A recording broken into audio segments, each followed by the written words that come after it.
কাকাল যাবি না উকিয়াম যাব হচ্ছিলো কেমান আৰু ঘূৰিব যাওঁতো অলপ পালি ক'ত যাব উকিয়াম যাওঁ মোৰতো সিমান সময় নাই সময় কৰি থকা জীৱনটাকে অলপ ঘূৰা বাকা কৰোঁ যাব কালি ঘূৰাৰ কাৰণে মোৰ সময় নাই এখন আহি বহুত টেনশ্যনত থাকোঁ আমি এখন দেখাল ৰখি থাকিম হ'ব যাবা ইচ্ছাৰে বহুত তুই যদি কৈছা তেতিয়া যাম আৰু সোনকালে আহিলোঁ কিন্তু তোৰ আমাৰ লিচি কৰা সদায় হ'ব আহিম আৰু হ'লে যা টেনশ্যন কৰিব নালাগে মই যিমান পাৰোঁ চেষ্টা কৰিম সোনকালে আহি বৰ্তমান যাওঁ কালি আহিলোঁ হ'ব ৰখি থাকিম কিন্তু সোনকালে আহিম হ'ব তই টেনশ্যন কৰিব নালাগে মই সোনকালে যাম হ'ব দে মই যাওঁ হ'ব যা ময়ো যাম তেনেহ'লে ইমান দেৰি কৰিলি হেল্ল' হেল্ল' আহি আছ না অঁ যাই আছোঁ ৰ 5 মিনিটমান ৰখ মই যাই আছোঁ যাই আছোঁ ইমান টেনশ্যন কৰিব নালাগে মই যামতো অঁ হ'ব ৰাখোঁ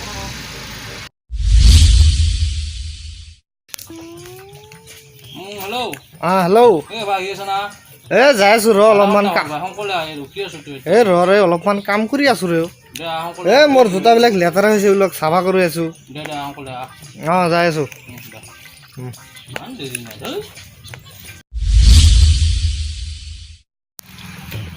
ইমান দেৰি লাগে না ইয়াৰ খেলা হেল্ল' ৰ'বা য'ত আহি আছ না তুই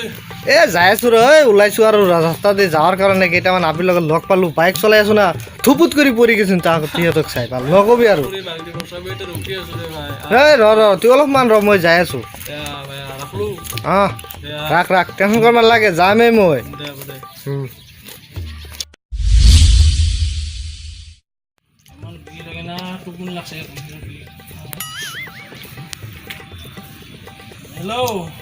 হেল্ল' ভাই যাই আছোঁ ৰাস্তাত ওলাইছোঁ ফাইনেল এটা কথা হ'ল মোৰ হাগ লাগছে অলপমান হাগিল টেনশ্যন নাই যাম আৰু আহিম হ'ব ৰাখ যামেই আজি হ'ব মোৰ ফটককৈ আহি গ'লি আৰু কি কৰিবি এতিয়া আহি পৰিছে সেইটো তাত ধৰি ৰাখিব বস্তু নহয় ন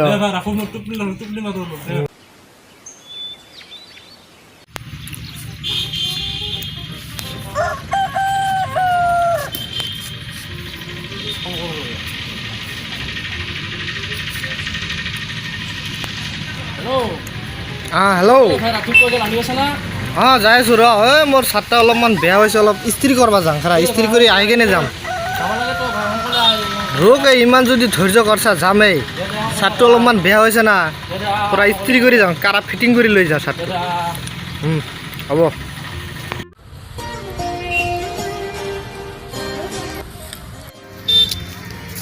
বাবা ইমান মনটো বেজাৰ কৰি কিয় বহি আছা আমাৰ দেউতা মৰি গ'ল তোৰ কোনটো দেউতা হিমেন তোৰ লগত মোৰ উকিয়াম যোৱাৰ কথা আছিল কোনদিনা মইতো আহি আছোঁ তাৰ কাৰণে সি বুলি মোৰ কাৰণে ৰখি আছে আপোনাৰ আহোঁতে দেৰি হ'ল সেইকাৰণে দেউতা ঢুকাল সি মোৰ কিমান ঘনিষ্ঠ বন্ধু আছিল সি ঢুকাল মই তাৰ কাৰণে আহি পালোঁ আৰু আহি কিনে শুনিলোঁ এতিয়া ঢুকাইছে না সঁচাই ঢুকাইছে না সি সঁচাই আপোনাৰ আহোঁতে দেৰি হ'ল সেইকাৰণে আমাৰ দেউতাৰ এটা আখৰি ইচ্ছা তোৰ দেউতাৰ কি আখৰি ইচ্ছা আছিলে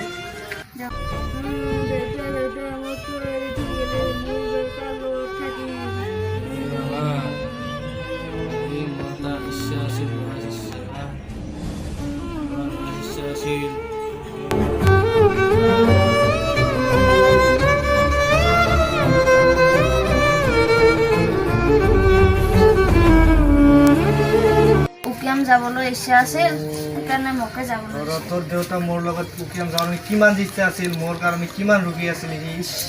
তাৰ আগৰ ইচ্ছাটো পূৰণ কৰিবই নোৱাৰিলোঁ মনটো শুনি কিনে মোৰ কিমান যে বেয়া লাগি আছে তোৰ আৰু ইমান টেনশ্যন কৰিব নালাগে তোৰ দেউতাৰ আখৰি ইচ্ছাটো মই পূৰণ কৰিম